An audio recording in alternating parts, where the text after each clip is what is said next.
కృష్ణా జిల్లా గన్నవరం మాజీ MLA YCP నేత వల్లభనేని వంశీకి ఇవాళ సుప్రీంకోర్టులో గట్టి ఎదురుదెబ్బ తగిలింది.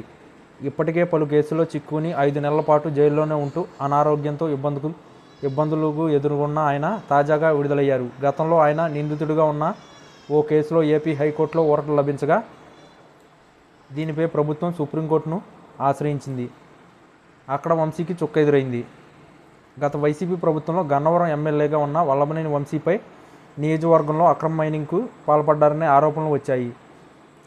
దీనిపై కూటమి సర్కార్ కేసులు నమోదు చేసింది. ఈ కేసులో అరెస్ట్ చేశారనే భయంతో వంశీ ఏపీ హైకోర్టును వెళ్లి ముందస్తు బెయిల్ తెచ్చుకున్నారు.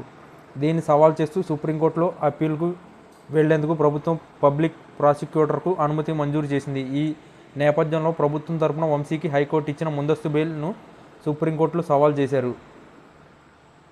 ఈ కేసుపై విచారణ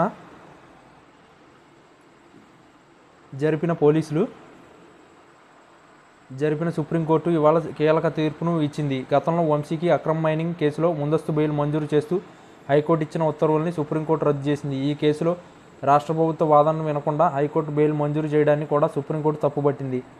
అలాగే వంశీపై నమోదైన అక్రమ మైనింగ్ కేసులో ముందస్తు బెయిల్ ఇచ్చే విషయంలో మరోసారి విచారణ చేయాలని హైకోర్టుకు ఆదేశాలు ఇచ్చింది. అయితే ఈ కేసు లోతులోకి వెళ్లడం లేదని సుప్రీంకోర్టు తేల్చి చెప్పింది.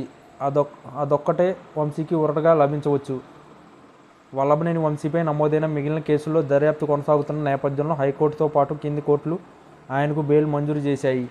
దీంతో ఆయన తాజాగా విజయవాడ జైలు నుంచి విడుదలయ్యారు. ఆ తర్వాత మరోసారి అస్వస్థతకు గురి కావడంతో తిరిగి ఆసుపత్రిలో చేర్పించి చికిత్స అందిస్తున్నారు. ఇప్పుడు సుప్రీంకోర్టు ఇచ్చిన ఉత్తర్వుల నేపథ్యంలో హైకోర్టులో వంశీ ముందస్తు బెయిల్ వ్యవహారం ఉత్కంఠత రేపుతుంది.